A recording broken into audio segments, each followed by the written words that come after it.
Sunday Funday, Jonathan Fibonojji from beautiful Durango, Colorado. Okay, Sunday Funday, baby. You know what that means. Get a little Jesus time. Focus on the heart, the soul.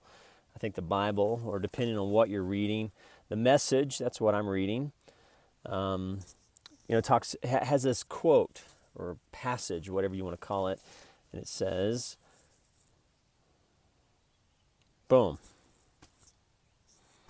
It says, what is it? How does it benefit a man to gain the world and lose his soul? The Bible's full of all kinds of passages. And here I am in a tent, beautiful Durango, Colorado. I'm sure that zipper sounds amazing. You're like, John Fibonojji, I don't care who the fuck you are. I'm on TMZ. Here you go.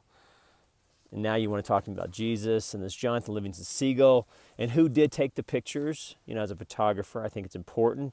We got to give credit to Richard Bach. He wrote Jonathan Livingston Seagull. But Richard Munson took the pictures. Of course, I love me a little photography. I'm going to talk about resurrection and use words that, I don't know, I think America is sort of, well, America, how about the whole fucking world? I mean, we're just losing words, you know, we're losing all kinds of things. And I think if there's one role that the prophet or the spirit has, is to keep old ideas on the table, maybe resurrect new ones. Here's a word for you, resurrection. So what do you think about that? In fact, if you want to go all Jesus on it, all Sunday Funday, in the old days, there were two religious sects. There were the Pharisees and the Sadducees. The main distinction between the pieces of shit that was a Pharisee or a piece of shit that was a Sadducee was their disagreement on one issue, and that was resurrection. You know, even the Bible has different words for it. You know, I guess the opposite I've read in the Bible is called the second death. You know, and talks about how we're not supposed to fear death, even though I think everybody really does on some level fear death. Fear is a part of the human experience. In fact, that's what we're going to talk about today, resurrection.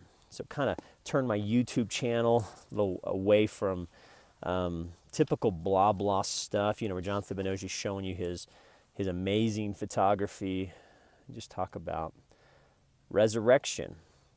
You know, you can really use any Bible you want. I'm reading the Message Bible. It's just a very nuanced, beautiful version, you know. Just like Jonathan Livingston Seagull, you know, this is the hero's journey, just a version of the hero's journey. You know, perhaps that's a hero's journey. And how can John Fibonojji, in my limitation, but with God's grace, bring the good news to you? And the good news could be honesty, and talk about resurrection, and then also talk about the second death and how that's a real thing. In fact, I'm 41 when I'm making this video, and I don't think there is any better, what do you want to call it, evangelism than this new genre of what do you want to call it, a YouTube channel, these near-death experiences. I mean, you know, I guess I'm kind of out of the evangelism world, and I'm more into let's just kind of study sacred texts together. Maybe I can say something from my neck of the woods that will resonate with you, that will help you, or maybe you'll just see a picture and you're like, holy shit, John Fibonojji, you are the best photographer in the world. How can I buy your print? Like, well, Jonathan, remember it's Sunday Funday. Got to be careful on the commercials. But anyway, tomorrow, I'm trying to get my fucking, and this is pissing me off, and, you know, I need an editor, and then I can't say fuck on Sunday Funday. And then, you know what? Here we go. Resurrection. And why trusting God is one of the hardest things in the world. You know, like I could say, like, for example, let me say, you know, let me go all cliche and say, well, It's difficult to climb Mount Everest. Well, of course it is. But to actually climb Mount Everest or El Capitan, or some of these Yosemite peaks, to say, yeah, go climb El Capitan, go climb Mount Everest. Well, I said those words, but it's a completely different experience than if you did it yourself. You're like, okay, well, that's so obvious. Well, I think sometimes with Christians or church people or whatever, we throw words like this around, trust God. You're like, well, that's so easy to say. That's so easy to, maybe a friend's going through a challenge, just say, well, just trust Jesus or just trust God. Well, they may be in an El Capitan experience, and for you, you're on fucking Facebook. So when I talk about, or when I show you in the Bible that it says we're supposed to trust God, remember, I understand that trusting God is one of the most difficult things in the world. In fact, if you get really focused, the Bible says that very few people really foundationally will trust God, and then it even goes as far as to say that only a few will find that narrow road. So if you kind of put that math together, very, very, very few people really live this life. And what does this life look like? Well, it gets worse. Not only is this difficult, not only is faith difficult, but very few people can really handle that life. It's a very arduous life. It's very difficult. In fact, the Bible, one of the things about the Bible that makes the Bible so difficult, and so perhaps even divisive or cause and effect, or maybe it's divisive because it's difficult, is when people really begin to believe, the test that they will experience. So I want to talk about faith a lot on this channel, and El Capitans, and faith chapter 11 of Hebrews, and maybe 10 different people, and what does faith look like? And saying yes to God's call, and what's an act of faith, and going to unknown places, and then sometimes even physical miracles happening. And then here's some good news: becoming a transient of the world. What would that look like? Everybody thinks, well, that looks like this. Well, there's other words. It talks in a. Let's continue, and I'll show you. Because these people in Hebrews 11,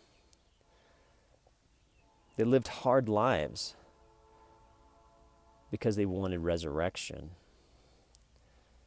And they lived very difficult lives. It says others who braved, sometimes people were whipped, abused, put in chains. They were treated as vagrants. They were homeless, friendless, powerless. The world didn't deserve us. It's because they believed in resurrection. And then, interesting, the 10th person, the Hall of Fame, says by an act of faith, Rahab, the prostitute, the Jericho harlot. Again, those are the people representative that the church would have nothing to do with, makes the all-time number 10 Hala. She welcomed the spies and escaped the destruction of those who refused to trust God. And how I think we have a culture now where we say trusting God, and we want to delete the other part of it. We want to talk, we love to talk about trusting God, but we don't want to talk about being vagrants or homeless or friendless or powerless against authorities. And how people here, even in Durango, laugh when I say I went to jail over parking tickets because I didn't have $1,000. I was living in that truck. And how, just my own journey of chapter 11. And how the other side is even worse. There is no resurrection on the other side. I think it's Hebrews, it talked about Moses, and uses Moses as an example and says something pretty interesting. Let me find it while you listen to the train. Maybe I have a joke. You know, sometimes I want to be like a clock. I want to go back 4 seconds. I want to show you resurrection. And how trusting God is one of the most difficult things in the world. And how the next time you see something on Facebook or the next time you see something trite and cheesy, show them Hebrews 11 and say, are we doing that? Are we living this life? Are we going to unknown places? Are we treated as vagrants? These are the things Jonathan Fibonojji wants to talk about. You know, I recently ran into a college buddy. It's kind of a really interesting situation. I'm literally hanging out here in beautiful Durango, hanging out at the rec center, and in walks literally my college roommate, and he has not changed a bit. And that was an interesting dinner. You know, he took me out to dinner here in Durango, and it was just sort of, you know, 1 minute I'm just hanging out at Durango, and the next second I'm not just talking to my buddy who hasn't changed a bit, but now he has his 3 sons. They all have red hair, and his wife, April, who's born April 19th. Yes, autism matters. Yes, I do listen. He said something to me. He said, you know, in college, he described me as a person who challenged people. And I said, you know, I wasn't trying to challenge people. I just did. You know, and we talked about how, you know, I probably should not have stayed all 4 years at that Christian university. And of course, it was interesting because here I'm 41 talking to another 41-year-old guy that has not changed in, you know, 17, 18 years, like just had not changed. And I noticed any ounce of depth at all, he had no place for it. In fact, he spent more time on his phone with the strangers at the burger place, talking to them. And he and his wife just at the table. And then he has his 3 redhead children. And it was such an interesting experience for me of here's a guy that I was in college with. And the different paths that we took. And not even to say his path is any harder or any worse, but nonetheless, I did not sense that there was any evolution with him in 17, 18 years. In fact, I would even say there was a resistance to evolving. I didn't sit down with a 41-year-old version of that guy.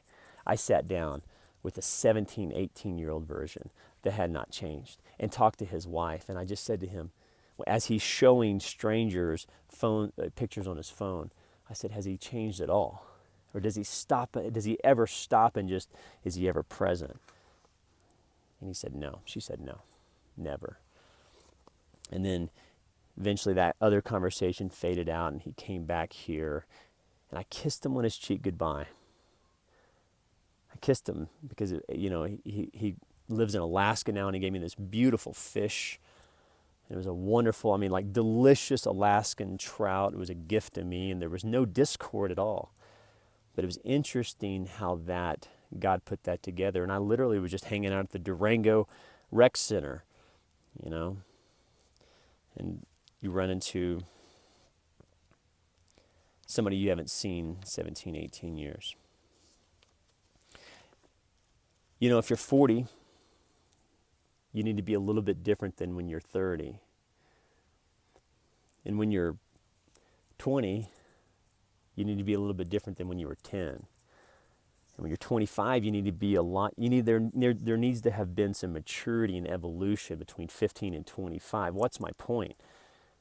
You're like, Jonathan Fibonojji, are you going to tell us we need to grow the fuck up? Yeah.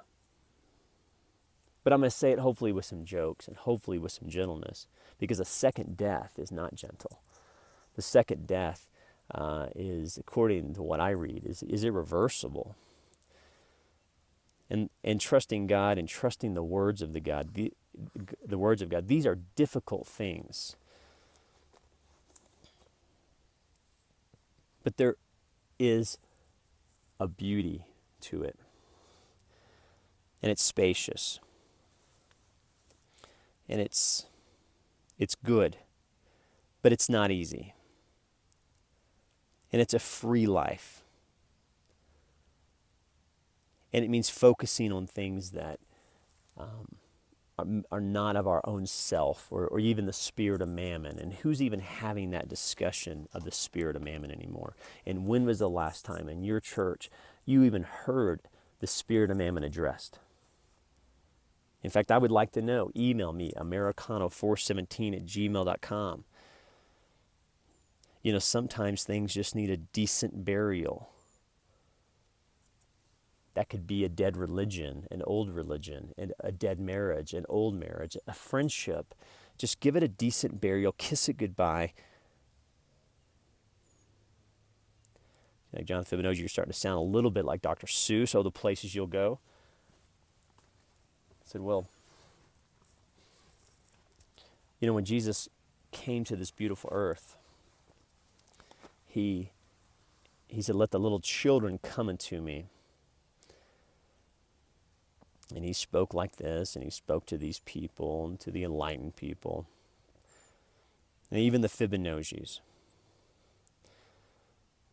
So thank you for taking this journey with me, and thanks for laughing at my jokes. Thanks for liking my photography.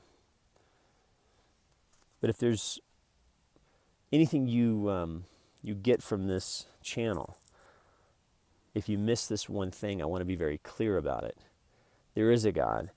And this channel is about me sending or trying to share the light and love as I feel and sense it, so that I can hopefully in my own way impact a greater audience or a greater people, so that when I transition,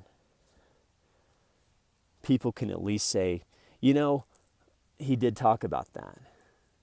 He talked about the goodness, the hardness. He talked about the transient life. He did speak for the vulnerable. And you know what? Those parking tickets, that was really just his way of saying, you know, governments, even city governments, hurt poor people, and there needs to be a ministry to poor people. And churches, we need to get right. We need to start moving and evolving. But unfortunately, like every prophet I've ever heard, they all say the same thing. They say the church is lost. The church needs strengthening, and nobody's even having that discussion. What's next, Papa?